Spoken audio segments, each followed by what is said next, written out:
Well, to shed more light on this, we have the pleasure to have this phone with Dr. Emad Adly, the chairperson of the Egyptian Sustainable Development Forum. Good afternoon, Dr. Adly. Good afternoon. Well, Dr. Adly, could you give us an idea about the importance of this conference in order to protect the marine environment?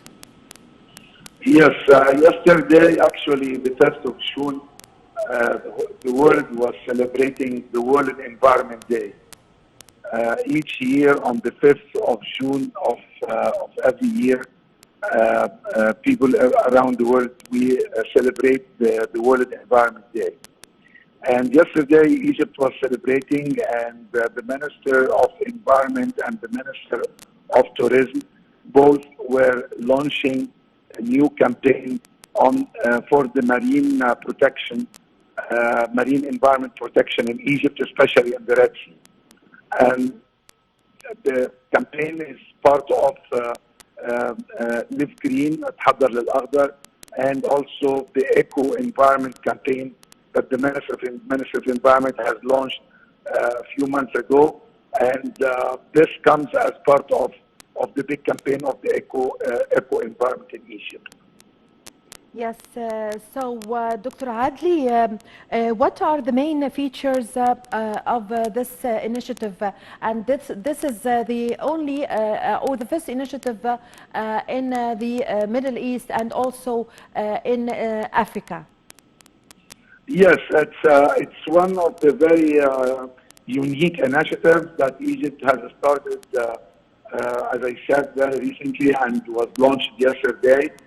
The main features first that it brings all the different stakeholders. So it's an initiative that is built on partnership between the different stakeholders from the government, from the private sector, from the non-governmental organizations, and it's also a very unique cooperation and partnership between the Ministry of Environment and the Ministry of Tourism. So it will be basically raising the awareness about the protection of the marine environment, especially in the Red Sea, by giving all the information to our tourism and also to all the touristic buildings like hotels, resorts, and all these types of touristic places. So building the capacity of the people working in these organizations and establishments, at the same time raising the awareness of the tourism, either international or national tourism. This is just to be sure that when we serve our marine environment and we protect it, we are actually conserving our resources, and we are making our touristic resources more sustainable, and of course it helps the economy and the sustainable development, achievement of sustainable development goals in Egypt. Yes, Doctor, how would as you've just mentioned, the green hotels or the eco-friendly hotels, how would it help them in promote for tourism in Egypt? Basically, when you are protecting your marine environment, you are keeping the environment clean and virgin as it was before the tourism starts to come. And if we don't protect the resources that attract the tourism, we will never have sustainable tourism. So this is basically the main objective of what we call it ecotourism. When we have a tourism that is aware of the protection of environment and always putting in mind that conserving the marine environment, we are talking about the coastal areas, we are talking about the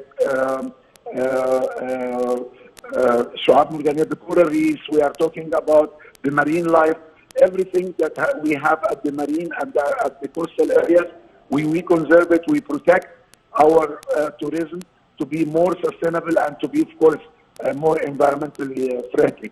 So this is the main objective, and also to keep our tourism is one of the main sources of income in Egypt.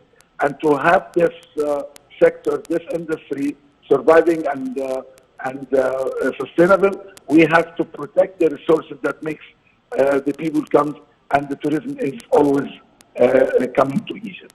Yes, Dr. Adly, how does Egypt invest the United Nations interest in natural reserves in Egypt in promoting these reserves?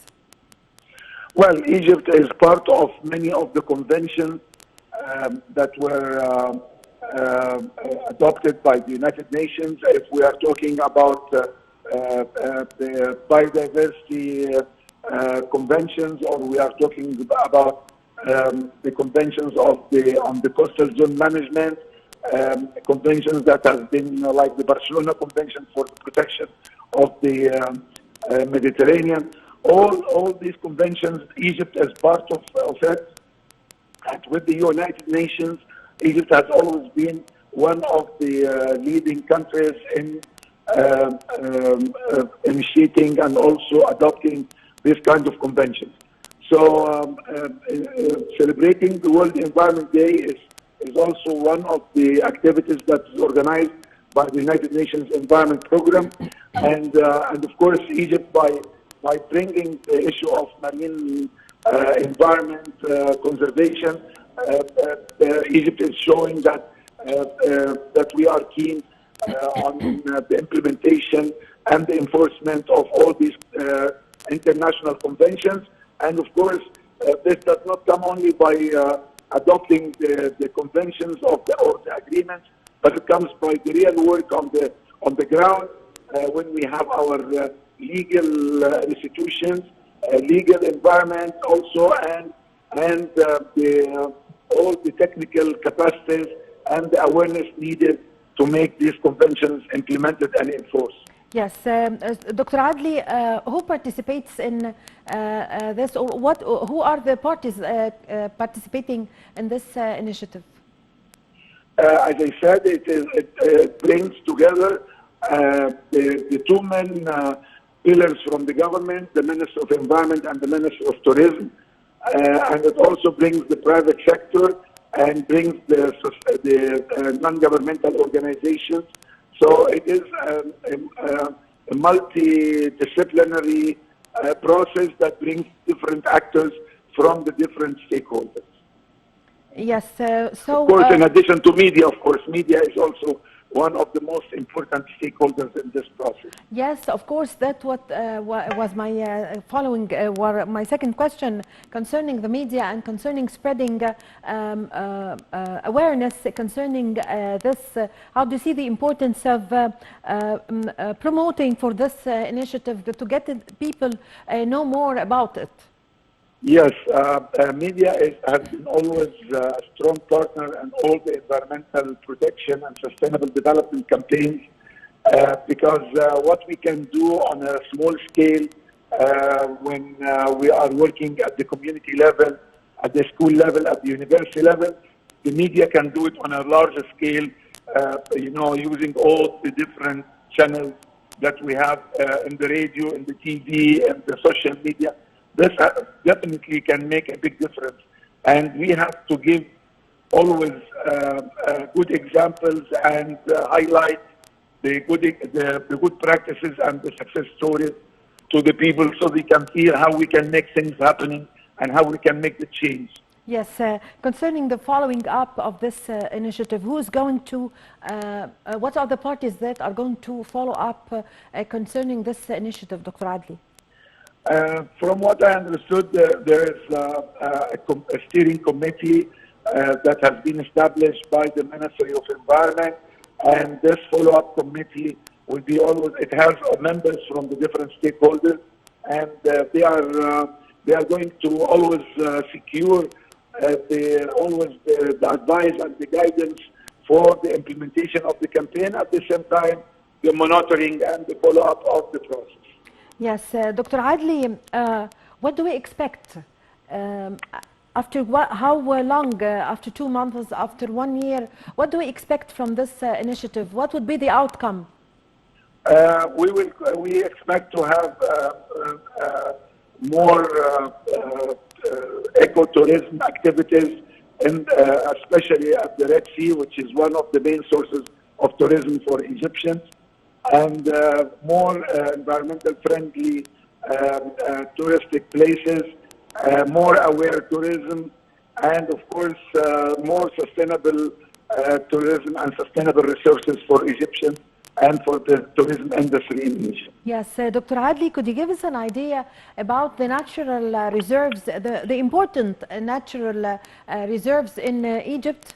Name some of, Oh, of them. of course, Egypt has a very wealthy and very good and very special biodiversity in Egypt. We have more than 14, almost 15% of the total area of Egypt is considered as protected areas. We have, of course, the diversity in the Mediterranean, the diversity in the Red Sea. Some of the marine creatures that we have are very rare and you cannot find except in Egypt. All the different ecosystems we have, especially the desert in the Sinai and also in the Red Sea, they are very well-known areas and sites for natural resources, and of course this is why Egypt is considered one of the most important countries in having these types of natural resources. Yes, so Dr. Adly, concerning these natural reserves in Egypt, how do you see that we can promote for them? Yes, Dr. Adly. Yes, I'm here. Yes. Dr. Yes, Adly. yes, I can hear you. Yes, Dr. Adly, I was asking you concerning these natural reserves we have in Egypt. How can Egypt promote for them? First of all, we have to be sure that we have all the legal environment that will protect this natural reserve, and we need also to do a lot of promotion to attract more people to come, and we have to be well prepared to protect and to conserve the natural reserves and the biodiversity that Allah has given us. So we have to promote for them and to make more people to come and visit from Egyptians and from outside Egypt. At the same time, we provide all the protection to be sure that they are sustainable and they are always there to attract tourism, and at the same time to provide jobs and income for all the people working in this field. Yes, of course. Dr. Adly, we always see that the beach tourism in Egypt attracts a large number of tourists from around the world, especially the Russian tourists, Chinese tourists, German tourists, and several countries, of course, but after the pandemic of the coronavirus pandemic. So how do you what's your insight concerning this? Of course, the pandemic has affected, although the pandemic has affected negatively the tourism sector everywhere, not only in Egypt, but I'm sure this was good for all of us to at least to take some time to understand the nature and also to protect it. And it was also good period for all the people to understand that the environment is very important and we have to protect. So even if we had at some point the tourism and the number of people visiting are getting less, but I think this will help us in the future that when tourism returns back to normal. Hello, Dr. Adly. Dr. Adly, hello, can you hear me? Dr. Emad Adly? Okay, Dr. Emad Adly, the chairperson of the Egyptian Sustainable Development Forum, thank you very much for joining us over the phone. This is a short break, ladies and gentlemen, and I'm going to be back with you.